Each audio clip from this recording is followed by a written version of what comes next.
আসসালামু আলাইকুম। হযরত মুহাম্মদ সাল্লাল্লাহু আলাইহি সাল্লাম দান সম্পর্কে বা সদকা সম্পর্কে যে কয়েকটি শ্রেষ্ঠ বাণী তার আছে, সেই কয়টি বাণী থেকে কয়েকটি বাণী আপনাদের মাঝে শেয়ার করছি।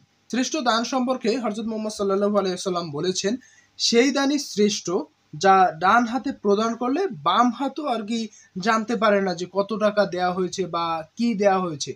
টাকার অঙ্ক বলছি, বাট দানটা হচ্ছে এমন, আপনি যেটা দান করবেন, আপনার যদি ডান হাত দান করে সেটা হচ্ছে বাম হাত জানবে না। অর্থাৎ আপনার দানটা গোপন থাকতে হবে আপনার কাছে, আপনার নিজের কাছে বা পরের কাছে গোপন রাখতে হবে। কিন্তু আমাদের এই বর্তমান সময়ে দেখা যায় কি, দানটা হচ্ছে প্রকাশ্যে চলে আসে যে কে বেশি দান করেছে। এইটার কিন্তু একটা প্রতিযোগিতা চলে, তাই না? এই প্রতিযোগিতা থেকে আমাদের বেরিয়ে আসতে হবে।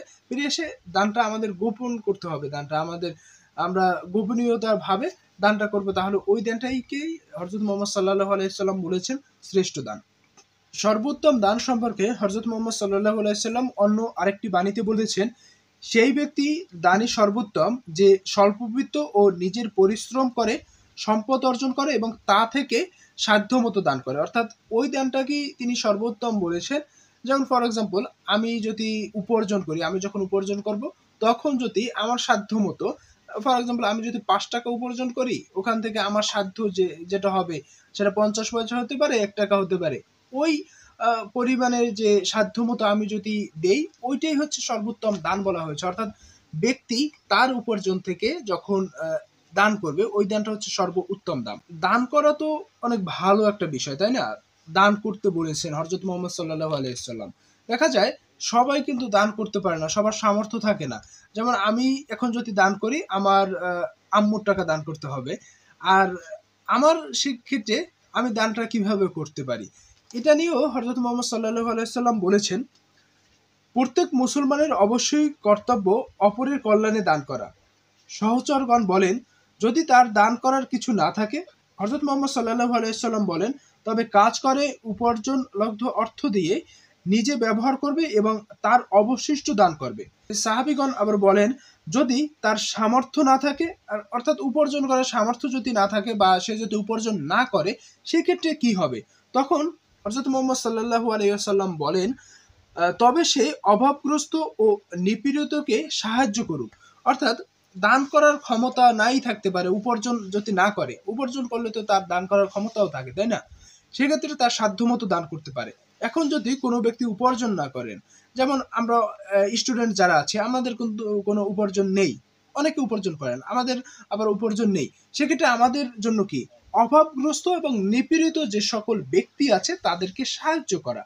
এই সাহায্যটা বিভিন্নভাবে হতে পারে। শুধু যে অর্থর বিনিময়ে সাহায্য, এটা কিন্তু নয়। আরো বিভিন্নভাবে বিভিন্ন ওয়ে আছে সাহায্য করার। এরপরে আবার সাহাবীগণ বলেন, যদি তার নিপীড়িতকে সাহায্য করার কোনো সামর্থ্য না থাকে, তাহলে কি করবে? তখন হযরত মুহাম্মদ সাল্লাল্লাহু আলাইহি ওয়াসাল্লাম বলেন, তবে সে অত্যন্ত অপরের কোনো ক্ষতি না করুক, অর্থাৎ ক্ষতি করা থেকে বিরত থাকুক। সেটাই হবে তার জন্য দান বা সদগার সমান।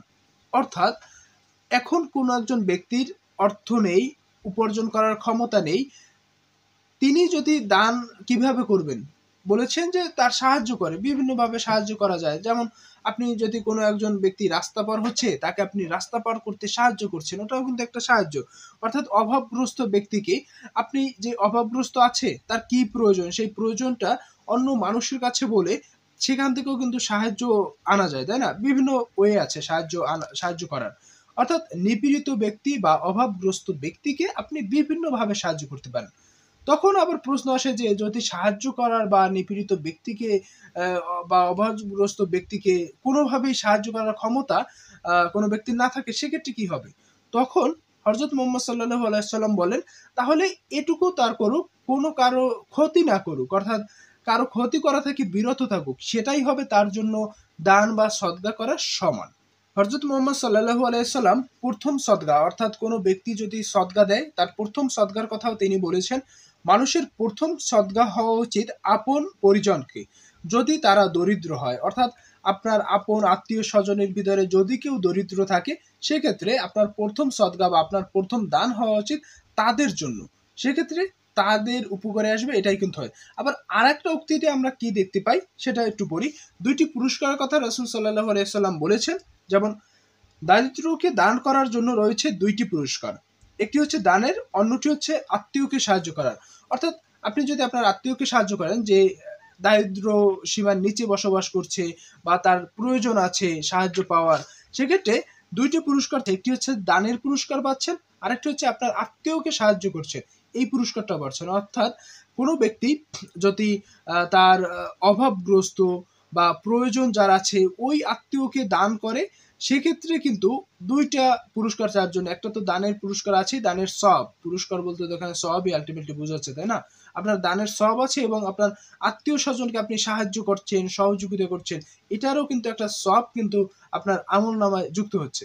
যাই হোক, আজকের মতো দান সদকা নিয়ে কয়েকটি এই টপিকে কথা বললাম।